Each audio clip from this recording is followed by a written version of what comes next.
Hey, there we go. It's always that Hey. pause moment waiting. Hey, are you ready? Yeah. So excited to be here today with Andrea Enright. And Andrea, why don't you give us that quick little 30-second mission statement so Sure. we can learn about you? Yeah, that sounds good. I love how you're starting with the country accent right away. So It's that I'm hat, Andrea. honey. It just made me think of it. I I want know. to grab some straw and just chew on it with that hat. I know, right? Okay, it's gonna be hard for me not to do it too. So Fun. I'm Andrea Enright. I run the Boot Factor. It is a branding and storytelling agency. I want to help you be brave with your brand. The Boot Factor is the degree to which your personal brand is kicking ass. So I help coaches and consultants be as impressive online as they are in person. And that's good news. You're already impressive in person. We just need to transfer that to online. That means a good LinkedIn profile that gets you noticed, gives thought leadership and value. It's an elevator speech that feels good, makes people tilt their head and say, tell me more about that. And the single biggest secret, I think, to marketing, which I can't really tell you all now, but is a piece of marketing collateral that makes a website seem positively cumbersome. Website's important, but there are other things, and the website's further down the line. So we're going to get your base brand established so you know exactly what to say and what to write every time. Awesome. And you can be repeatable and you don't have to reinvent the wheel every 5 seconds, which doesn't work. Totally upcyclable content. You do just like a toy box. You just like reach in. You're like, I already got this. I need that and that and that and a little bit of that. Yeah. And I have it all right here. Yeah. Perfect. Oh yeah. Talk about your target audience and who are those peeps that are perfect to work with you. You betcha. I love talking about this because I love to convince my clients to be more narrow. I think it took me 15 years to do it, and it shouldn't take you that long. I did it kicking and screaming. I work with executives turned consultants, and I work with coaches. That really can sum it up. Like, it's so hard for me just to say those two things, but like, don't go any farther. Like, just don't go any further. Right. Right. So coaches or executives or consultants who are 5 years in, at least, people who are done with DIY, they are ready to get vulnerable, they are ready to outsource, and they are ready to accept that they are so darn good at what they do, and they don't have to do the rest of their business. That's truly who I work with the most. They're at that point of realization that staying on the treadmill and doing all the things all the time does not ever and will never give you a badge of honor. Yeah, it's true, because we're taught that. We're really taught that growing up, like, be good at everything. Be just a little good at everything. And I'm so glad to realize that moment where, like, oh, what is the highest and best use of your time? And I tell you, it's catchy. Once you start doing it, you're like, wait, I don't want to do that other thing anymore. And it feels so good. Exactly. And it becomes so much easier to sell what it is that you're actually really good at. Yeah. Go figure. Yeah. So what about the power partners that refer you a lot of coaches and corporate turned consultants? Who are those people? Right. So power partners end up being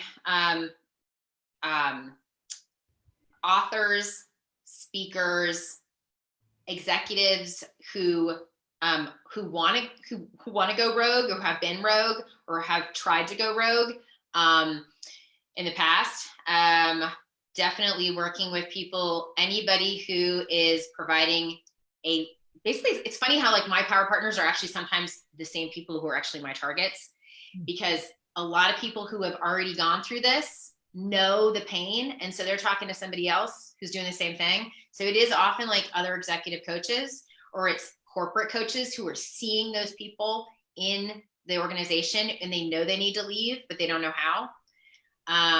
So yeah, it's actually, it's kind of, it overlaps with itself. But anybody who's doing a service-based, an entrepreneur, is typically going to be a good power partner for me. Okay. And you know that I love fun. So what is it that you do to keep your life and your business fun? Yeah, this is my favorite question. I'm just like, let's just talk about this all the time. I know, right? One is like, be real and get personal, right? Because as soon as we start getting vulnerable, then people respond. And I'll tell you, I learned this when I was in the Peace Corps writing blogs. And as soon as I started getting honest, then I got all these comments from random people across the world, because people are like, oh yeah, me too, right? And it's so great because you realize that everyone's flawed. I like to make up and perform dances to 80s songs every year for my daughter's school talent show, which is just something I do to keep things fun. And then I just like perform them randomly whenever I want. And so I like to wear capes and cowgirl hats sometimes, which keeps things fun. I quote movies really often, and most of the time nobody picks up on it, and I don't really care. So I just keep throwing them out.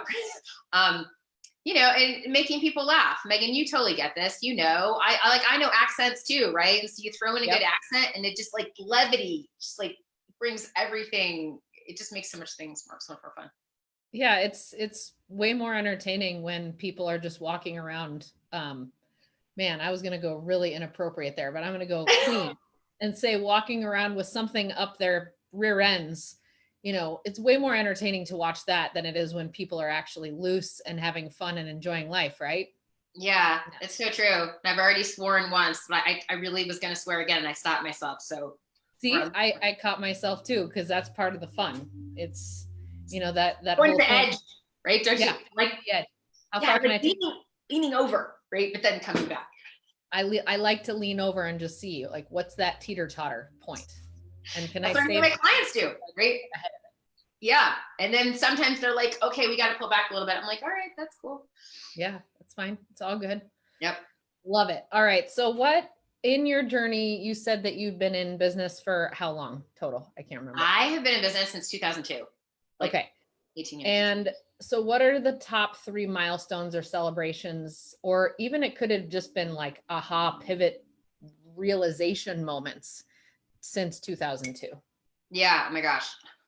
It's a lot happened in 18 years. Right. I think when I got my first website in like 2003, that was like, I felt like I had arrived, and like not everybody had a website then.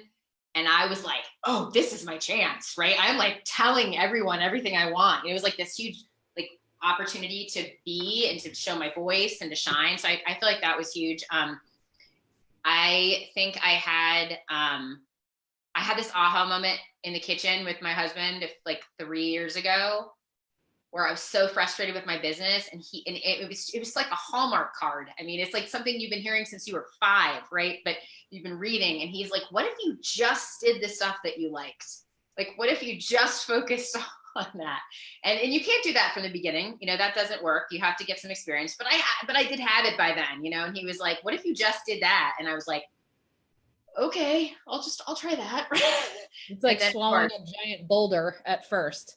Yeah, it felt scary, because it felt like just focusing on one thing was hard. But I feel like after that, I was like, oh, so much easier and so much more fun.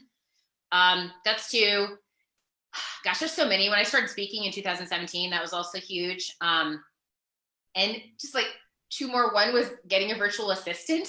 Such a tiny thing, but like, wow. Huge. Like, kicking and screaming into that. And I remember, Meghann, you having Kyle like a long time ago, and me writing to you and getting this response from Kyle and being like, oh, she's someone working for her? Wait, what? Like, and just like thinking about that concept. I feel like that only happened a couple years ago, and it changed my life. I'm just going to throw in one more about having a partner. I was really against having a partner for a long time, and I just felt like, who am I going to trust? Who's going to do the same work as me? I am fortunate to have 2 different businesses, but have a really strong power partnership and friendship with someone who's super supportive. And wow, that makes my business so much more fun. So fun that like sometimes I'm like, oh, well, if nothing ever works out, like I'm having fun right now, which is something I feel like as an entrepreneur, you don't get to feel often. No, why don't you give her a shout out? Tell us about. Janelle Penny O'Ryan is my power partner. She is a marketing therapist. Great person to chat with. If you're like, where do I invest? I'm overwhelmed. Is it Facebook? Is it Twitter? Is it social media? Is it a CRM? How do I measure this shit? How do I do this? She's going to come in and help you develop services, talk about strategic networking, do marketing in a more strategic way. And you need that, because we're not all marketers. And so our services really complement each other. And we talk through everything. We're accountability partners. It's awesome. It's a beautiful relationship. I love it. And I watched you light up as soon as you guys partnered together, and that's really huge. That's everything. Oh, totally. That's so cool to hear. Yeah, absolutely. And you started showing up in a very different, much more authentic way too. So it takes off a lot of that pressure, I think. you know? Yeah. I think the seriousness and just like this, like, I have to be this tight person because I'm holding this business together and I have to make a lot of money and no shit, this isn't going to work. And, yeah, there's that tightness again that we were talking about earlier. Yeah, it's true. Ugh, icky. Icky is right. So along those same lines, what about 3 lessons that you've learned along the way that you would love to impart upon other entrepreneurs or other business owners? Right. And we have covered, strangely, most of these already. But one is Then give me one that you haven't covered. Yeah. You have to invest more than you think. I mean, and I think I was a child of the 80s, and I had some parents that were really good about telling me, do not use credit cards, do not go into debt, like create a savings account and use what you have.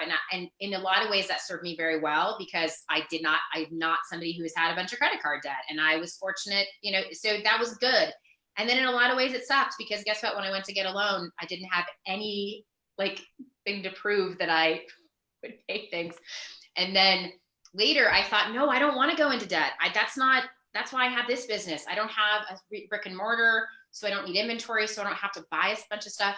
And I really have changed my tune about that. I would say 3 to 4 years ago, I'm like, oh, I have to spend money to make money, and I should have known that already. And so I can't encourage you enough to do that. Probably another thing is really finding, you always are going to need lead gen strategies, but I want you to look until you find one that you love. And I know that's going to be a challenge for some people. I'm just naturally extroverted, and so I kind of love going out and chatting and connecting with people. But you can find one that you love, and I want you to dig into it and build a relationship with it and hug it every night. Because if you do that, you really are going to succeed. There's going to be a lead gen that works for you, that you're going to go back to and feel comfortable with. Brothers don't shake hands. Brothers got a hug. Just throw out a little movie quote there to see if you catch it. I knew you were movie quoting, but I don't know it. Sorry. Which one is it? Tommy Boy. Oh, that's going to leave a mark. I do that one quite a bit, actually. Okay. See, so we're on the same movie. We're the same generation, so we watch the same movies. Totally. And now I'm ushering my daughter into that world, and oh, it is so fun. She is throwing out quotes all the time from Ferris Bueller, from Monty Python, from Karate Kid. It's so fun. It's a dream come true. Yes. And I definitely want to echo what you said about, I was a child of the 80s too, that had that same upbringing of being deathly afraid of debt. And I think the other side of the same coin is, you're the kind of person who would go out and spend money on literally everything because you think that you need somebody outside of yourself to come up with the solution. So I don't know which side is worse. You know what I mean? Because there's people that have to deal with the problems from that side as well. And they're the ones who are spending years and years and years digging out of mountains of debt because they're trying to find that solution outside of themselves so deeply, when both of us know that the solution that you found was the same that I found, which is that all the answers are inside. This is so true. And I don't think this is really an answer, but I know what happened for me is that when I got old enough and wise enough, which I would say, around 40, I became more self-aware, more serious about working on myself, on working on my own shit that needs to be worked out, becoming aware of what I'm good at, what I'm not. I feel like my intuition got louder. I always say, if you listen to the whispers, you don't have to hear the screams. But my intuition and myself had a very difficult relationship for a long time. And when I tuned into that in a better way, then things became easier around knowing, do I outsource this or do I do it myself? Totally. So which would you rather talk about, personal care or feminine characteristics and qualities? Personal care, for sure. So what my philosophy is with the dames, and that I impart, is that we need to be growing ourselves personally and professionally equally. And that if we're not really growing ourselves from the inside out, we're not going to have healthy businesses, no matter how hard we try. Yeah. So what are some of your personal growth and development practices that you do on a consistent basis? Right. So I am a mediocre runner at best. I run twice a week. I associate it with music, and music is what I love. And so that gets me out there and running, and I don't run fast and I don't run far, and that's okay. So that definitely fuels me in a big way. I dance a lot. I love to dance. I don't do it enough because, somehow I just need like one good wedding a month. That'd be so great. Like, right? Nobody's getting married. So You need to just tell your friends to get married again and again and again. That'd be so great. Yeah, I love that. And I also, something I do that I recently did that I know makes me totally stand out and sometimes feel guilty amidst a sea of other mothers is like, I left the house and went away 5 blocks away and spent 3 days in an Airbnb by myself because I was going crazy, right? With the COVID and the homeschooling. And I just really require more alone time, and I'm okay about taking it. And guess what? I'm teaching my daughter that it's okay to take alone time and know when you need it. And I just drove cross country for 4 days by myself, and visited friends and relatives. And I did that alone. Now, not everybody has that that is fortunate to sort of have that situation, but I encourage you to figure it out, right? Like figure it out somehow. Like there is a way, because what you are teaching your child by being there every moment for them is not something that that's going to behoove them later. So that's kind of my biggest one that most people don't do enough of, I think. And most of my parent friends would never do it. No, they probably become that person. Yeah, they'll sacrifice themselves for the sake of everybody else on the face of the planet, and then leave themselves to last, where they have, just little bits and pieces and morsels of themselves kind of like dangling behind them somehow. Yeah, terrible. The other thing is that I really think it's important to do something that is not in your head, so not exercise, not the alone time, but this arc. So I tell my daughter, there's this arc of love over everything. And like the most important things to me under that are art, music, books, relationships, exercise, and food. And that's quite a bit, but I would say the art and the music is something that you play instead of work. Like there's a reason you play trombone, you play piano, and you don't work that, you play it. And so if you can get out of your head and into your heart and your body in some way, I call that your soul work. And like, if you can keep doing that soul work, then it really ends up feeding your work. And I'd say that's a big form of personal care. And I will say that in general, my personal care history is very poor. Like I am a classic person who waits 3 hours to go to the bathroom, doesn't put gloves on when she's cold, like, and I don't do that anymore, but that's what I did for years because productivity was so at the heart of my worth. And I just feel like that has really shifted for me. I also bite my nails terribly and always have. So all these things are classic poor self-care practices, but I have learned, over the course of time, how to make up for that in different ways and really attune to myself. And it's hard. I'm not going to lie. It's hard to attune yourself when there's so many other people making demands on you, but you can do it. It's another part of that culture of being a child of the 80s. We were just taught that our value and our worth is in what we do, not in who we be. And so we had to figure that out on our own, that's the opposite. And that our value and our worth is from who we be, not in anything that we do. So it's very much a mind cluster that we have to reverse. And it's really hard for me not to swear. Me too. I'm struggling. So one more thing that I want to know before we hear what your offer is for the dames is your theme that's kind of overarching in life right now is I want to see you get brave with your brand. So what's one thing that people can do to get brave with their brand? Great. Sprung that one on you like a ninja in the night, didn't I? Totally. And I'm on it. I'm so there. I'm cartwheeling toward you, catapulting with this thing. So I would say that one thing you can do to be brave is to go and put something, just one thing that makes you feel scared and vulnerable on your LinkedIn profile. One thing about you that is personal, that is a little more feels like you're bearing your soul a little bit more. Just go do that, and that's going to start that ball rolling.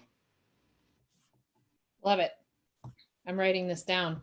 Yeah, that's a quotable right there, and right there. That's one. Okay. Check. And last but not least, what's your offer that you'd love to extend to the dames? Yeah, no, is this just like my services? I didn't know what, is there something Whatever you want. If you want to give out free foot rubs or like, Superman tattoos, that's cool too. It's just kind of, no, really what would be a good way for them to experience your work, or right. what do you Just want like them to know? something free that they can call me. Sure. Right. Yeah. So give me a call and let's work on your elevator speech for 20 minutes.